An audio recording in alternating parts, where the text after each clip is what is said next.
சட்டமன்ற தேர்தலில்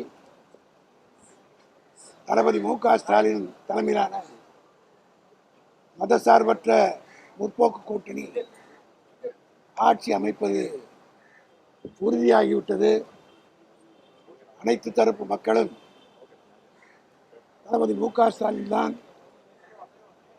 இரண்டாவது முறையாக தமிழ்நாட்டின் முதலமைச்சராக வரப்போகிறார் என்பதை எல்லோரும் கருத்து தெரிவித்ததற்கு பிறகு நாளைய தினம் வாக்கு எண்ணிக்கையில் சமூக ஊடகங்களிலே வருகிற செய்தியை பார்த்தால் பாஜக அதனுடைய கூட்டணியை சார்ந்தவர்கள் ஏதேனும் வாக்குச்சாவடி எண்ணிக்கை நடைபெறுகிற இடத்திலே